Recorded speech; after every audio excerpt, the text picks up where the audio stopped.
Yeah, of course. Hi.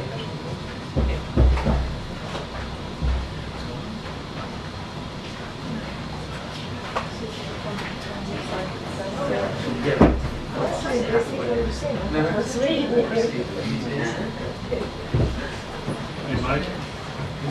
Microphone in the seat. Oh. It's on. I have to get something to hit in the middle of this. Okay, just I'll put it on now. take it with you. Yeah.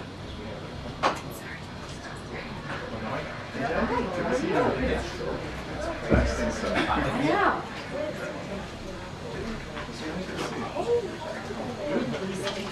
Right. Oh yeah, this is the Berlin crew. Yeah.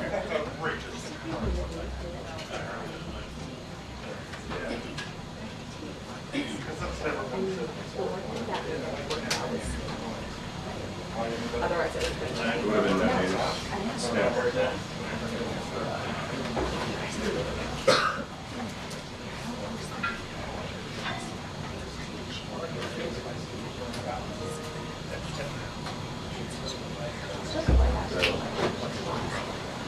so crazy.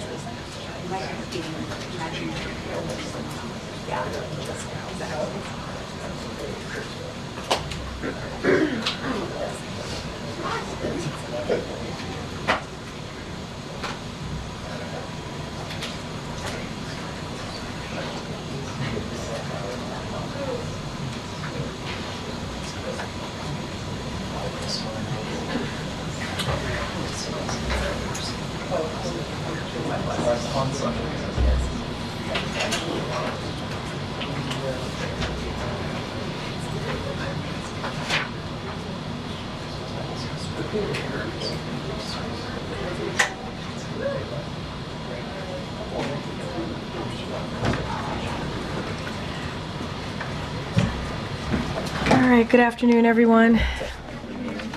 I have just one thing at the top and then I'll hand it over. So today, as part of the White House initiative on women's health research, First Lady Jill Biden announced $110 million in awards from the Advanced Research Projects Agency for Health, ARPA-H, to accelerate transformative research and development in women's health care. These new ARPA-H awardees will spur innovation and advance bold solutions to diseases and conditions that affect women uniquely, disproportionately, and differently. In less than a year since the President and the First Lady launched the effort, the White House initiative on women's health research has galvanized nearly $8 billion in funding for women's health research. And now I'm going to turn it over to my NSC colleague, Admiral John Kirby, who will talk to you more about the news of Korean soldiers traveling to Russia, today's historic announcement of the use of frozen Russian sovereign assets to support Ukraine, and other foreign policy matters. Admiral? Afternoon, everybody.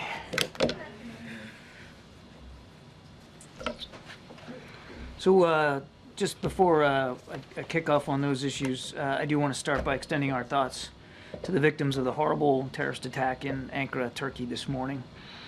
Our prayers are with all of those affected and their families, and of course also the people of Turkey at this very difficult time. Now, Turkish authorities, as they said, are investigating this as a possible terrorist attack. And while we don't yet know the motive or who is exactly behind it, we strongly condemn this act of violence. Now, I think as you have all heard earlier this morning, we have seen the public reporting indicating that North Korean soldiers are traveling to Russia to fight against Ukraine. We're working closely with our allies and partners to gain a full understanding of this situation, but today I'm prepared to share what we know at this stage. We assess that between early to mid-October, North Korea moved at least 3,000 soldiers into eastern Russia. We assess that these soldiers traveled by ship from the Wonsan area in North Korea to Vladivostok, Russia. These soldiers then traveled onward to multiple Russian military training sites in eastern Russia, where they are currently undergoing training. We do not yet know whether these soldiers will enter into combat alongside the Russian military, but this is certainly a highly concerning probability. After completing training, these soldiers could travel to Western Russia and then engage in combat against the Ukrainian military. We have briefed the Ukrainian government on our understanding of this situation, and we're certainly consulting closely with other allies, partners, and countries in the region on the implications of such a dramatic move and on how we might respond. I expect to have more to share on all of that in the coming days. For the time being, we will continue to monitor this situation closely. But let's be clear. If North Korean soldiers do enter into combat, this development would demonstrate Russia's growing desperation in its war against Ukraine. Russia is suffering extraordinary casualties on the battlefield every single day, but President Putin appears intent on continuing this war. If Russia is indeed forced to turn to North Korea for manpower, this would be a sign of weakness, not strength, on the part of the Kremlin. It would also demonstrate an unprecedented level of direct military cooperation between Russia and North Korea, with security implications in Europe as well as the Indo-Pacific. As we have said before, Russia's cooperation with the North Korean military is in violation of multiple UN Security Council resolutions which prohibit the procurement of arms from North Korea and military arms training. This move is likewise a violation.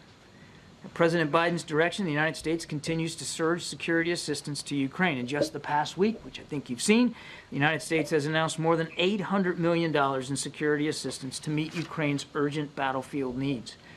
Now, looking ahead, the United States is on track to provide Ukraine with hundreds of additional air defense interceptors, dozens of tactical air defense systems, additional artillery, significant quantities of ammunition, hundreds of armored personnel carriers and infantry fighting vehicles, and thousands of additional armored vehicles, all of which will help keep Ukraine effective on the battlefield. And in coming days, the United States will announce a significant sanctions tranche targeting the enablers of Russia's war in Ukraine located outside of Russia.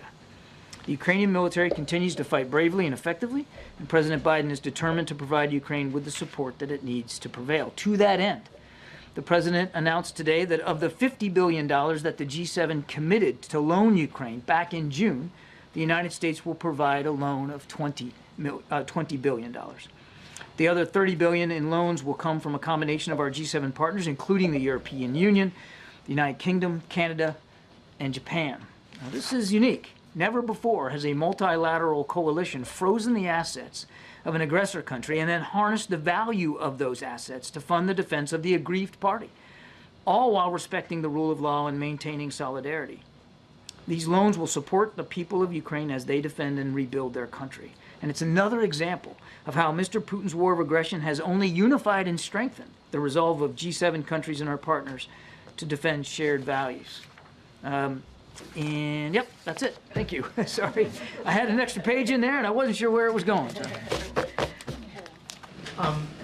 Is the assessment that the presence of North Korean troops can have a meaningful trajectory on the war? And then secondly, you've said earlier even that it shows a sign of desperation on the Russians.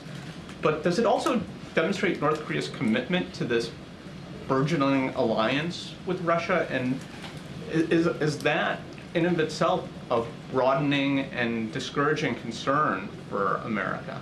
So on your first question, too soon to tell, Amr, what kind of an impact these troops can have on the battlefield, because we just don't know enough about what the intention is in terms of using them. So I think that's why I said at the top we're going to monitor this and watch it closely. To your second question, yeah, absolutely. As we've also said, yes, I've called this a sign of desperation and a sign of weakness. And it's not like Mr. Putin's being very honest with the Russian people about what he's doing here.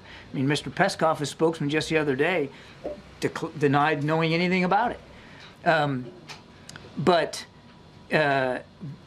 But we've also talked many, many times about the burgeoning and growing defense relationship between North Korea and Russia, and how reckless and dangerous we think that is, not only for the people of Ukraine, and clearly we'll watch to see what this development means for them, but also for the Indo-Pacific region.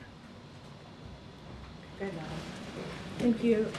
With the U.S. diplomats in the region, Mr. Hochstein in Lebanon and the Secretary of State in Saudi Arabia now before Israel, do you believe there is a chance now for the ceasefire to be back on the table? And do you believe that with the demise of Mr. Sinwar and Hassan Nasrallah, you have better chances or worse chances for somebody to negotiate with? The ceasefire you're talking about, I'm assuming, is with Gaza. I mean, you have Lebanon and you have Gaza Yeah. implementation 1701 and in Gaza. I mean, look, the short answer to your question, Nadia, is yes, and we wouldn't be engaged in this these diplomatic efforts if we didn't think there was still an opportunity here to get a ceasefire for Gaza that brings the hostages home and increases humanitarian assistance, and certainly a ceasefire between Israel and Hezbollah. And as for the implication that the deaths of the two leaders, Nasrallah and Sinwar, as President Biden said last week, that does open up, we believe should open up an opportunity to try to get there. But I don't want to sound too sanguine here. I'll let Secretary Blinken speak for his travels. He's still on the road. He talked about it a little bit today, that they had good constructive conversations, specifically with respect to Gaza while he was in Israel. But there's still a lot of work before us. Okay, and one more quickly. The number of civilians killed in Gaza was 779 in the last 20 days, especially in Jabalia. And the total number is 100,000 between the dead and the wounded. 90% of Gaza is destroyed. Does the U.S. still believe that Israel's strategy in Gaza is working? And do you still support it? We still support Israel's right and responsibility to defend itself against these threats, including the continued threat of Hamas. And we still urge Israel to be ever mindful of civilian casualties and the damage to civilian infrastructure. And we're going to continue to work with them to that end. Has the U.S. made an assessment about the type of weapons training or what type of training the North Korean soldiers are undergoing in Russia that could potentially be used in Ukraine? And does this represent a new type of an agreement in terms of an information sharing agreement between the North Koreans and the Russians? I don't believe we have a very specific assessment at this time of the exact nature of all the training. There's 3 sites that we assess right now that this first tranche of about 3,000 are being trained. I think I could go so far as to say that, at least in general terms, it's basic kind of combat training and familiarization. I think I could go as far as that and no further. But as I also said, we're going to monitor this and watch this closely. And obviously, if we have more information that we can share with you, we certainly will. To your second question about information sharing, as I've said before in answer to Amr, we have been watching this relationship grow and deepen now for many, many months. And the question that we're asking ourselves, and we don't have an answer for right now, is what does Kim Jong-un think he's getting out of this? And so you talked about information sharing. I mean, maybe that's part of this. Maybe it's technology. Maybe it's capabilities. We don't have a good sense of that, but that's what's so concerning to us is not only the concern for the impact on the war in Ukraine, but the impact that this could have in the Indo-Pacific with Kim Jong-un benefiting to some degree. Can you talk about that just briefly? Like, how significant is this for the U.S. allies in the region and the U.S. as a whole? It could be significant. Again, we don't know enough right now. So when you say region, I think you mean Indo-Pacific.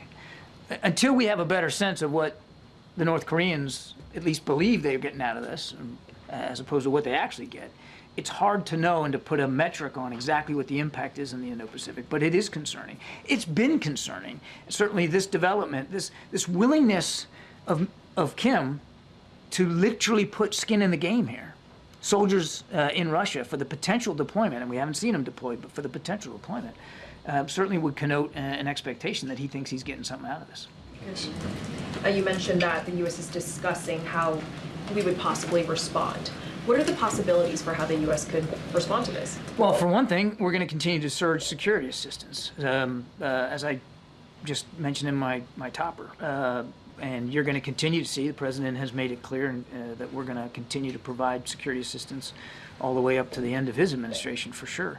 So you're going to see that continue to flow, and we're talking to allies and partners about what the right next steps ought to be. I'm not at liberty today to go through any specific options, but we're going to have those conversations, and we have been. And China is a critical trading partner to North Korea. What's the U.S. assessment for how China is looking at all of this? We don't know how President Xi and the Chinese are looking at this. One would think that if you take their comments at face value about desiring stability and security in the region, particularly on the Korean Peninsula, one would think that they're also deeply concerned by this development. But you can expect that we'll be communicating with the Chinese about this, and certainly sharing our perspectives to the degree we can, and gleaning theirs. And local South Korean press is reporting that, according to intelligence, these troops, North Korean troops, lack understanding of modern warfare, such as drone attacks, and it's anticipated there will be a high number of casualties when deployed to the front lines. Too soon to know. I mean, we don't really know what they're going to be used for, where they're going to, if they're going to deploy, where they're going to deploy, and to what purpose. I can tell you one thing, though: if they do deploy to fight against Ukraine, they're fair game. They're fair targets. And the Ukrainian military will defend themselves against North Korean soldiers the same way they're defending themselves against Russian soldiers. And so the possibility that there could be dead and wounded North Korean soldiers fighting against Ukraine is absolutely real if they get deployed. Just to clarify something you said earlier about what Kim Jong-un possibly gets out of this, as far as you know, has he gotten anything in return? Well, I mean, from this particular move, I can't speak to that, MJ. I don't think we have seen any specific, quid pro quo with respect to this provision of troops. But we know that he and Mr. Putin have, again, been growing in their defense relationship. And we know Mr. Putin has been able to purchase North Korean artillery. He's been able to get North Korean ballistic missiles, which he has used against Ukraine. And in return, we have seen, at the very least, some technology sharing with North Korea. But what this particular development means going forward, we just don't know. We're going to have to watch that. And do you know if this came about because Putin specifically first asked for help, or whether it's that Kim Jong-un offered the help first? Don't know. Don't know what precipitated it, but I think it's important to remember that in the 3+ years that he's been fighting in and around Ukraine, Mr. Putin and his military has suffered 530,000 casualties. And as we're speaking today, he's losing casualties alone, not killed and wounded, 1,000 to 1,200 per day. Now, 530,000 is a lot. I mean, there were, in the American Civil War, there were like 620,000 killed. Just to put this into some perspective, this is 3 years fighting in Ukraine. 530 casualties is a lot. And he hasn't been fully transparent with the Russian people about this.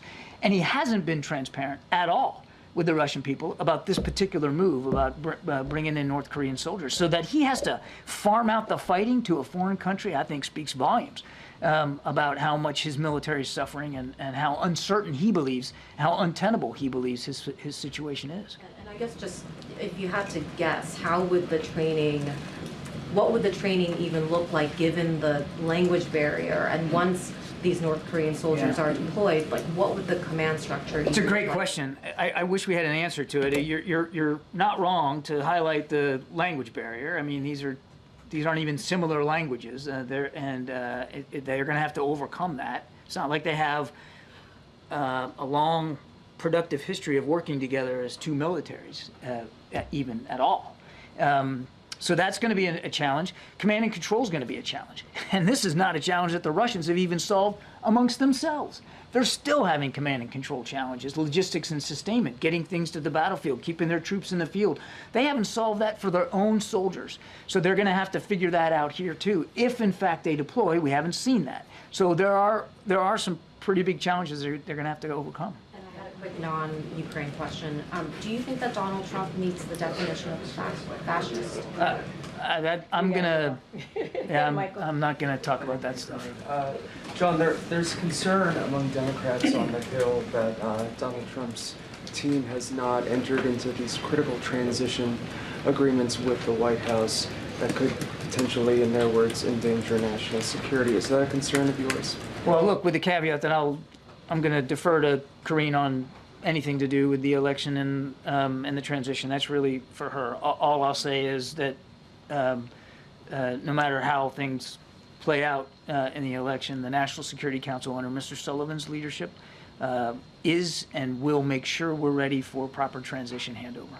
And there are intelligence officials who have warned that foreign adversaries might be looking to stoke violence in the next 13 days ahead of the election. I saw the DNI assessment, yeah. What are you doing in preparation? Well, we're working hard across the interagency, as you might expect we would, to share information, not only inside at the federal level, but working very hard to make sure we've got good handshakes and information sharing at state and local levels as well. That's the last thing we want, of course, is to see any violence or protest activity that leads to intimidation and that kind of thing. So we're working hard, again, with local and state officials. Thank you. So with North Korea's possible engagement in combat in Ukraine trigger a bolder move from the White House, like decision to lift the restrictions on usage of American weapons? Yeah, again, number one, we're monitoring this closely, and that's where we are right now. I came and gave you a very honest assessment of exactly where we are, and we just don't know if these troops are going to be deployed against Ukraine in combat, and if so, where, when, and how. So, number one, we're monitoring this closely. I don't have any policy decisions or options to speak to today. I can tell you the last thing I'll say is that there's been no change to the president's policy when it comes to what we're providing Ukraine and how they're using it. Thank you, John, why not? Why not greenlight the long-range missiles for Ukraine's use, which is Zelensky's #1 ask, as you're sounding the alarm about what could have far-reaching implications if North Korean soldiers go into Ukraine? Well, for one thing, Jackie, we don't exactly know what these guys are going to do. What else could they be there for? We don't know what they're going to do. We don't know if they're going to deploy into combat or not. We don't know if they do and what strength. We certainly don't have a sense of what capability they might be able to bring to the field with them. Doesn't this seem, though, like hang on now, a couple years ago, they were staged, you had Russian troops staged on the Ukrainian border, and this administration was saying, we don't know if they're going to go in, we don't want to impose any sanctions, we didn't do it ahead of time. No. Why is there not a consequence first? Well, first of all, let's not rewrite history, Jackie. We were the first country to go out publicly and say, here's what we think the Russians are going to do, here's the timeline. Do anything about it. That is not true, Jackie. There was no preemptive sanction, nothing. Jackie, that is not true. It's true we didn't levy sanctions originally because We were hoping that the threat of sanctions might deter or dissuade Mr. Putin. You lay sanctions on before the man makes a decision, then he might as well just go ahead and do it. And we did levy sanctions on him, heavy sanctions, not just us, but around the world. Number two, we mobilized support for Ukraine even before Mr. Putin decided to step across that line. And no country has done more than the United States to make sure Ukraine is ready. So Why not do let's something to prevent Jackie, this from happening? Jackie, let me finish the second question, and then we'll get to your third one. So let's not rewrite history. The United States didn't sit idly by here. We've been Ukraine's staunchest and most prolific supporter in terms of security assistance. And as for the policy decision, the president remains, and we all remain, in direct contact with our Ukrainian counterparts. We're talking to them about what they need. As I said, we've just announced $800 million more, and there'll be more coming in security assistance. I just don't have any policy changes to speak to today. Why would you not put a restriction on the type of target that can be hit, rather than the distance from a border that obviously Russia doesn't recognize? And you've got training happening with North Korean troops, I would assume, on the types of military installations that would be fair game if that decision was made. Yeah, we'll see what the Russians and the North Koreans decide to do here. As I said earlier, if these North Korean soldiers decide to join the fight against Ukraine, they will become legitimate military targets. Jackie, we gotta go. Yeah, thank you. John, would you still describe the Israeli operation in Lebanon as targeted? I'm sorry. The Israeli strikes on Lebanon, would you still describe them as targeted? Again, I'm not going to get into scorecarding each and every strike that the Israelis take. I'll just say a couple of things. They have a right to defend themselves. There are legitimate threats that Hezbollah still poses to the Israeli people. I mean, rockets and missiles are still being fired at Israeli cities. So let's not forget what Hezbollah continues to be able to do. That's number one. Number two, we have said many, many times that we don't support daily strikes into heavily populated areas, and that remains the case today. We still oppose, daily strikes into densely populated areas. And we have had those conversations. Secretary Blinken has had that exact conversation when he was in Israel for the last couple of days. We'll continue to press the Israelis on that. Hi. So the interest from the frozen assets, does it apply only to the European Union or also the U.S. assets? It's for all the frozen assets. Also in the U.S.? I believe so. Because this morning I thought Dalip Singh said just European Union, so I wasn't sure. Okay, you know what? Let me take the question. I can't even balance my checkbook at home. So. Okay. Thank you. I wanted to ask about Kursk specifically with the North Korean troops in Russia. Russia and North Korea have this mutual security pact. If they were to use North Korean troops against Ukrainians in Kursk, would it be legitimate to try to reclaim sovereign territory, or would that be seen as an escalation of the war against Ukraine? Again, I don't want to get ahead of where we are right now and hypothesize what these troops may or may not be doing, and if the Russians are going to deploy them, where they're going to deploy them, whether it'll be inside Russia or inside Ukraine. Let me just please go back to what I said before. If these North Korean troops are employed against Ukraine, they will become legitimate military targets. Jane, you have the last one. Thank you very much. I had a lot of patience. Well, you're about to jump out of your seat. Thank you, John. This seems like a fair day for Jane. Truly. On same topic on North Korea, the chairman of the House Intelligence Committee recently sent a letter to President Biden requesting a briefing regarding the seriousness of North Korea's troops deployment and the neglect of the Korean Peninsula issue. What is the White House's response to this? Well, we'll respond as appropriate to the chairman, and we won't do that from the podium here in the briefing room. We'll do it appropriately with him and his staff. I'll just say, and hopefully, my being here today and my statement at the top should reflect how seriously we're taking this issue and how closely we're going to monitor it. We recognize the potential danger here, and we're going to be talking to allies and partners, including the Ukrainians, about what the proper next steps are going to be. But as for our response to the chairman, I'll let that stand in legislative channels. Quick one.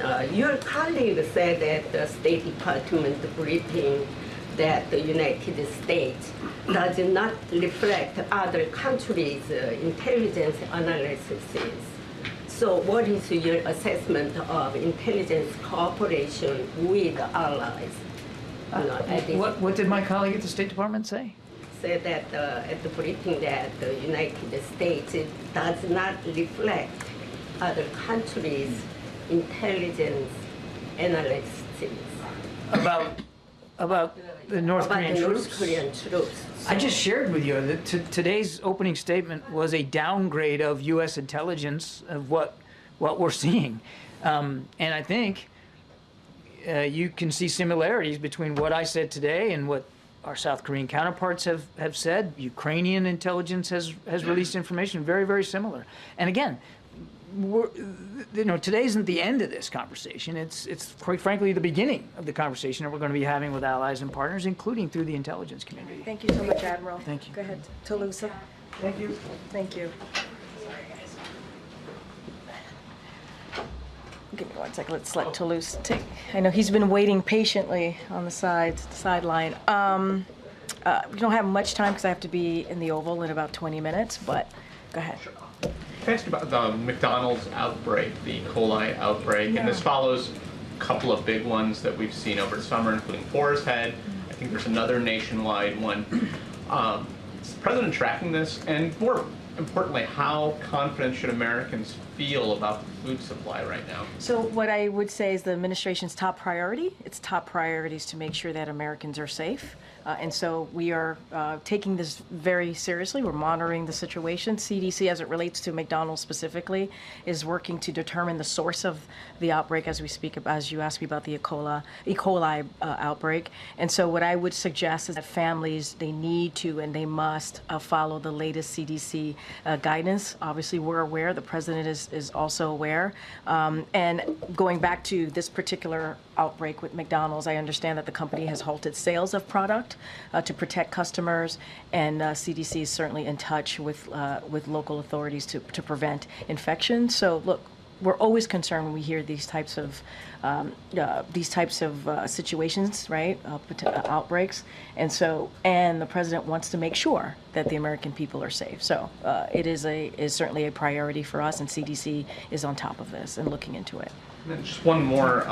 Any reaction to Jill Stein asserting the U.S. and U.K. have blocked a peace agreement between Russia and Ukraine? I've not seen those reporting. I'm not going to respond to a political candidate. For this. It's a factual thing. I'm not even seeing the comments that Okay. you're mentioning to me, so I can't give you an honest response from here. So go ahead, MJ. Karine, what did the president mean when he said last night about Donald Trump, we got to lock him up? So look, the president spoke about this very clearly as well in his statement, and he said he meant lock him out politically. Politically, lock him out. That's what he said, and that's what we have to do. That was the part of his quote that he said last night while he was in New Hampshire. Look, let's not forget, this is a president that has never shied away from being very clear and laying down what is at stake in this election. I'm going to be really mindful and not speaking about 2024 election. That's just less than 2 weeks away.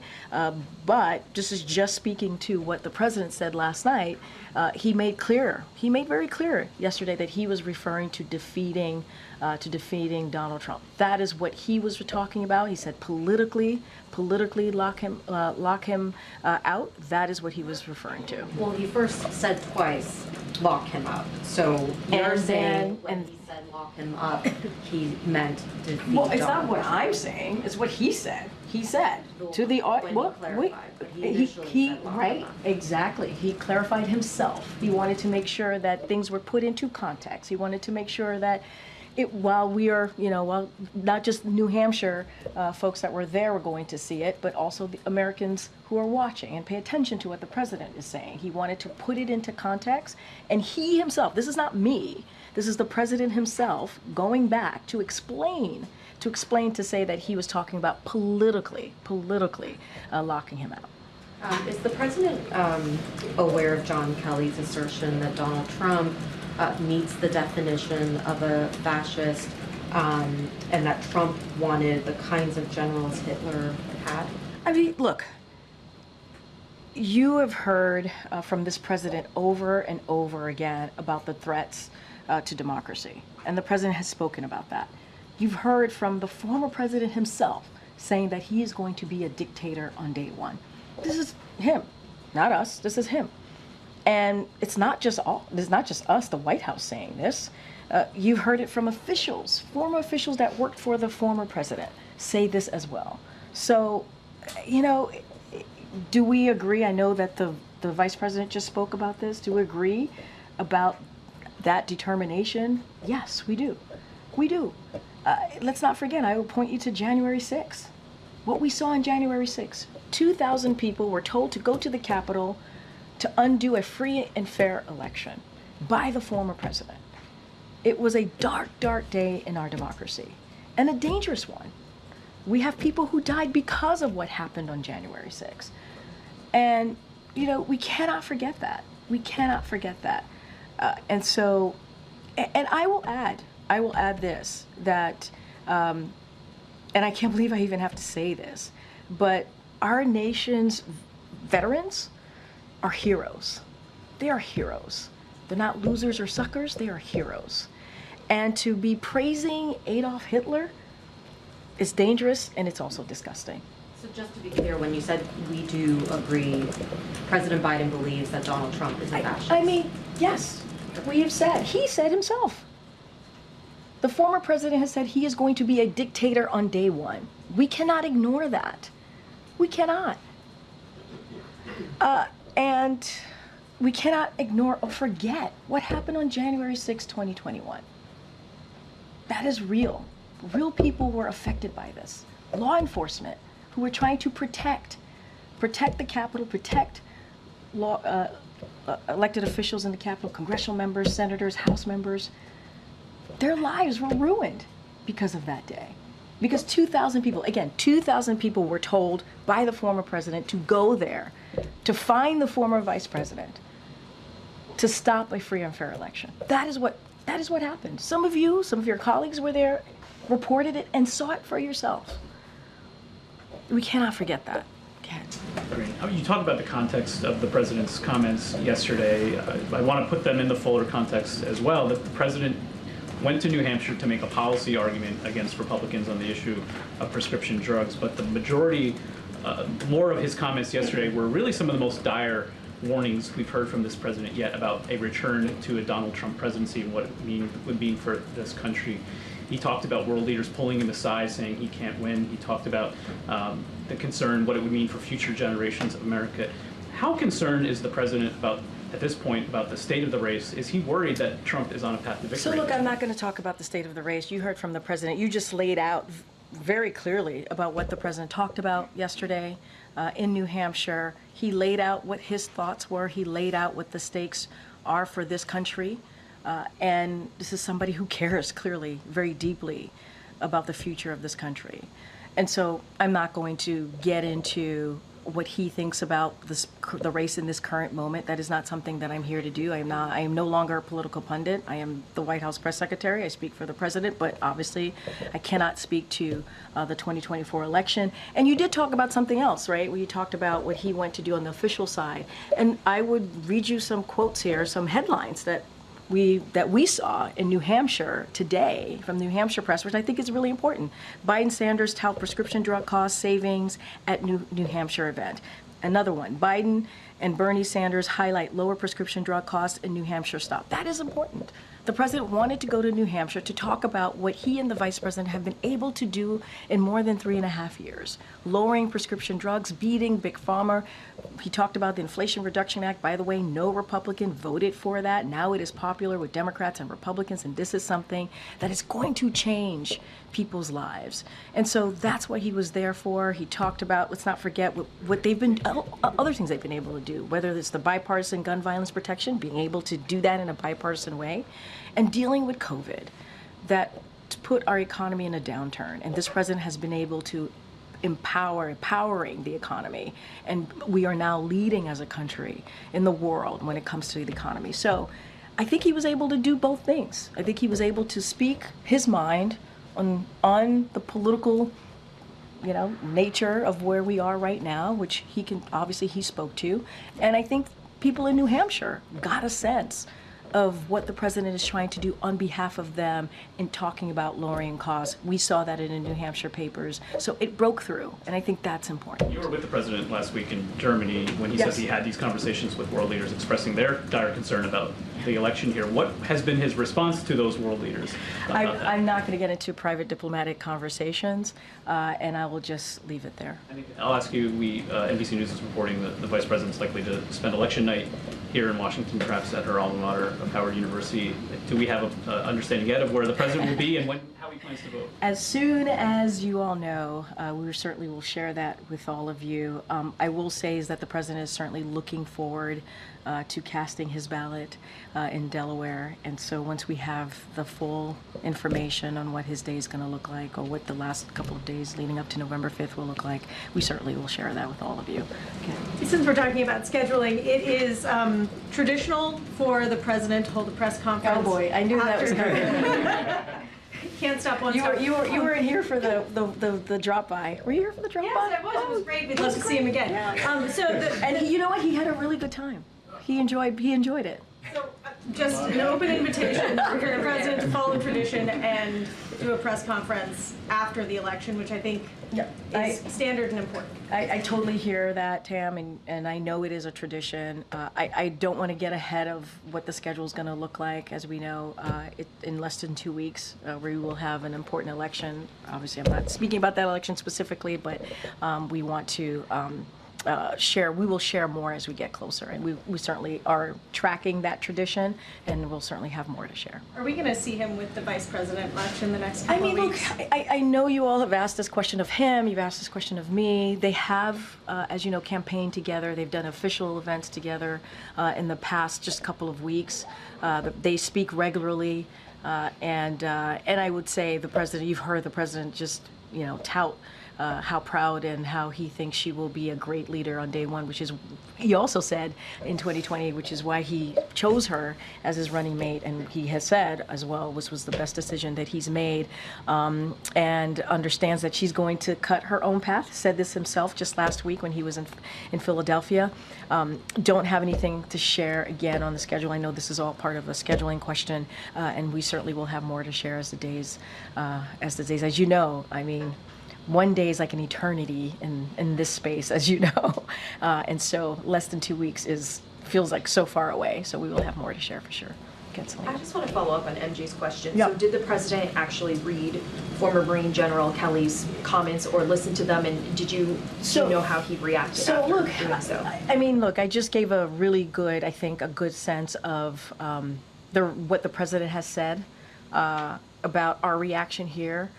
From the White House, the president is aware of John Kelly's comments, and I gave your reaction as part of as the president's White House press secretary. And what I'm saying to you today is something that the president has said over and over and over again and repeated, and let's not forget the words that we have heard from the former president. And it matters here because we're talking about our democracy. We're talking about what's at stake here with our democracy.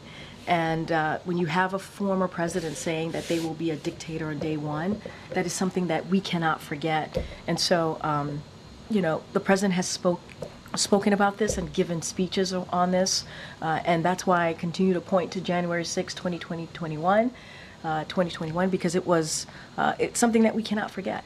A dark day on our democracy, because of what occurred. What occurred? Was the president surprised by any of the comments from Kelly? No, not at all. I mean, again, the president has made comments and has spoken about this over and over again, so no, I will say no. Go ahead. Thanks, Karine. Elon Musk has been, campaigning with former President Donald Trump, and he is offering $1 million to voters. I just was wondering, has the president expressed any concern to this interference by Elon Musk, and I don't know if he the administration maybe has any plans or has discussed maybe how to sort of maybe move forward with what Elon Musk is doing with the $1 million. On this particular question, I'm going to have to refer you to the FEC. Just have to be that one, that's a place that I'm going to have to refer you. I can't speak to it beyond that. But has the president mentioned it at all? He's Elon aware Musk, of or- it. He's aware of it, that I can tell you. I just can't speak to it beyond that. I have to refer you to the FEC. Okay, Jim. Talk, and you've taken questions today, and obviously throughout the presidency, President Biden has talked a lot about democratic institutions. I'm just curious if between now and Election Day, the president's going to speak sort of more broadly about the confidence in the votes being counted accurately. Well, the president's talked about this. He believes in our institution. He believes in this will be a free and fair election. He's talked about this. We have to give the American people, who some of them are voting right now, to make sure that they have the confidence in their vote and how important it is to cast their vote. I'm not going to go beyond that, but I think the president has been very clear about that. Like you don't, so we talk about schedules or something, sort of like a big sort of, because he's done these types of addresses on issues like this before. So I'm just curious if like this is a time that No, would do that. I hear you, and I hear you're talking about the moment that we're in, and if the president's going to speak about it in a more formal way in remarks in a speech, I don't have anything to share with you. But he's been very clear about having the confidence in our institutions. And so I'll leave it there. Go ahead. Just want to ask you briefly about congressional outreach for the $10 billion that would be military aid. Has the White House started that process, reaching out to members of Congress to get their buy-in to kind of help expedite this process? I mean, we're in regular touch with congressional members about any type of initiative that we're trying to push through, especially if it involves Congress, obviously. I don't have anything to read out to you at this time, but we are in regular conversation about a myriad of things when it comes to legislation, things that we're trying to push forward again. Certainly that is important to the American people. I just don't have anything to share at this time. Just a quick 2024 question. You said the president's going to vote. It's a scheduling question. Yeah. Will he vote You guys are early? very into schedules today.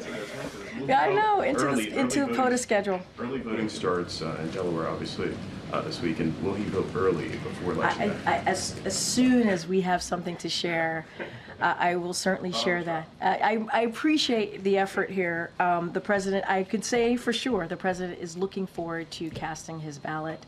And when we have more to share about his schedule, I mean, the president can't not just go vote and not for you guys not to know, right? So you guys follow him wherever he is, which is good, which is a good thing. Go ahead. Thanks, Karine. The former president described the vice president as lazy as hell yesterday. She had a day when she was not on the campaign trail. I was going to give you an opportunity to respond to that. I would check the source. Pay real close attention to who's saying that. That's all I'll say. Okay, another question about the vice president's interview with NBC. She was asked about whether there should be any concessions on the issue of abortion and the situation. Wait, say that one more time? She was asked whether or not there should be concessions on the issue of abortion, the scenario being a potential divided government like we have now, whether or not she would be willing to offer concessions, things like religious freedom, on the issue of abortion. And I wanted to see if Meaning like once she's in office? Yes. Oh, look, I'm not going to get into hypotheticals.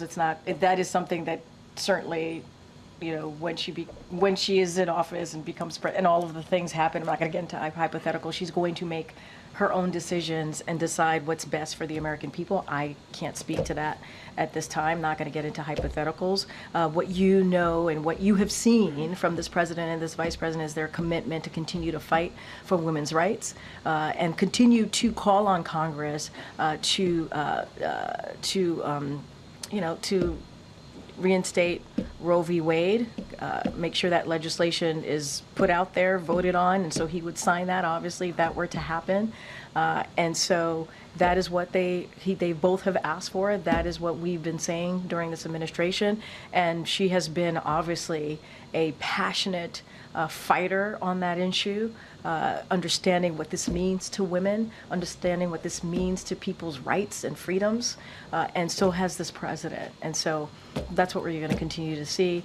You just heard us, I forget all the days come together recently, talk about how we're expanding in the ACA for contraception, because understanding how important that is to women and families or women and Americans who are trying to make decisions on their family or how to move forward, and they should have that right. And that freedom. And so, again, that action shows you the commitment and I hope the American people from the Biden-Harris administration. What she's going to do next, how she's going to govern, that's not for me to say. Another question for from the interview, she was asked whether or not sexism would come into play in this election. She said, I don't think of it that way. Obviously, the former president, Barack Obama, said that he did believe that sexism was coming into play in this election. What does the president think about it? I'll say this. Clearly, the vice president spoke to this, and this is her campaign, and she's going to say how she sees things. The president has always said and will continue to say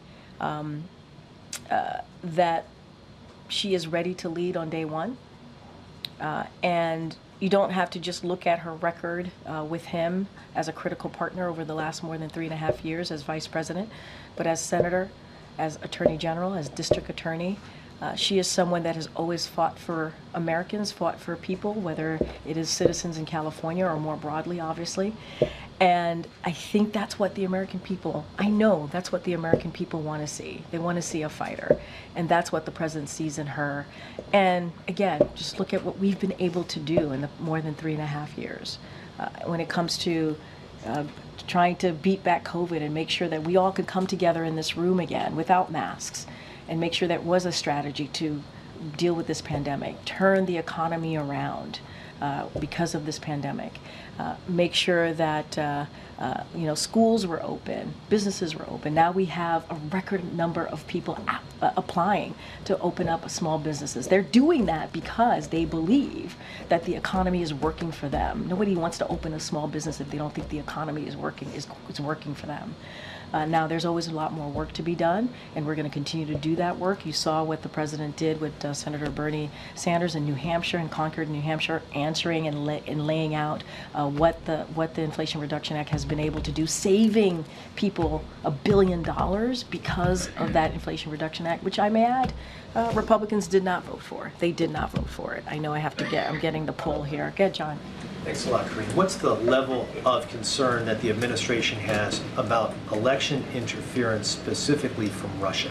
I mean, we spoke to that. We made an announcement on what we were seeing from Russia on election interference. We sent a very clear message on that just a couple of weeks ago. So obviously that is something that continues to be a concern. We will speak loud and clear about that, as we did just a couple of weeks ago. But we also want Americans to know that to trust the institution, and that's what the president is going to continue to say, and also continue to lay out the stakes, what's at stakes. Okay, thanks everybody. Hopefully see you on the road. Yeah.